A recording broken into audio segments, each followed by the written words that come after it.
Thank you, Mr. President. Dear friends, once again, we have seen that it takes a crisis for Europe to show its true colors. Look at the unprecedented migration flows that we have witnessed recently. These are moments when we are faced with the stark choice between going it alone and getting it done together. It is the stark choice between re-erecting national borders and showing that Europe stands for something, for our values, not for indifference. Re-erecting national borders is simple, but consider this: walls do not just stop people coming in, they also stop our own people from going out, restricting our own freedom of movement.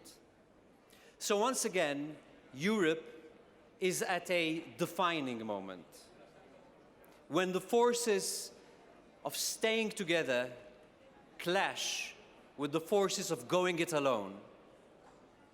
So we must ask ourselves, how ready are we to face up to these challenges?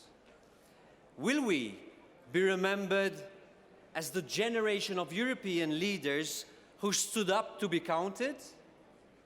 Or will we resign ourselves to being a passing footnote in the history of European unity?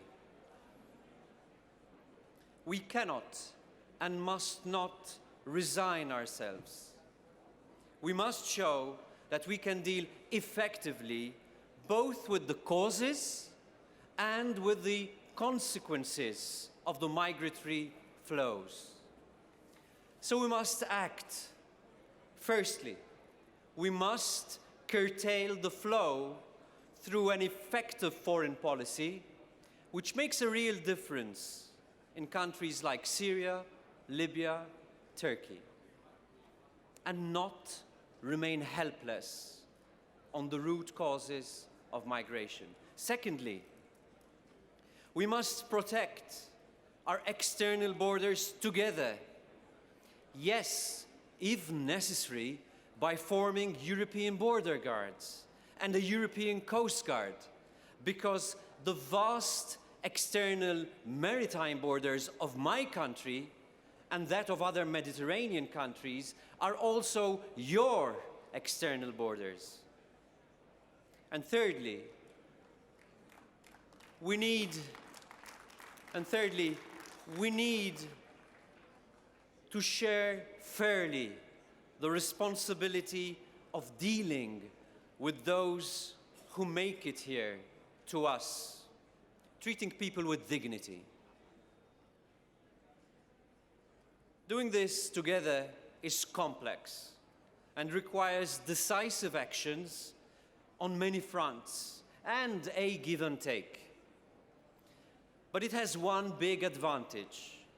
It helps us do together what none of us can do on their own. When push comes to shove, the EPP, our political family, was always there to lead the way and to take the bold and ambitious decisions in the European Union where it really matters. This is what makes us different from other political forces. This is what our citizens expect from us. And this is why they trust us to lead in Europe. So, dear friends, it's time for us to lead again. We have done it in the past. Together, we can do it again. Thank you so much.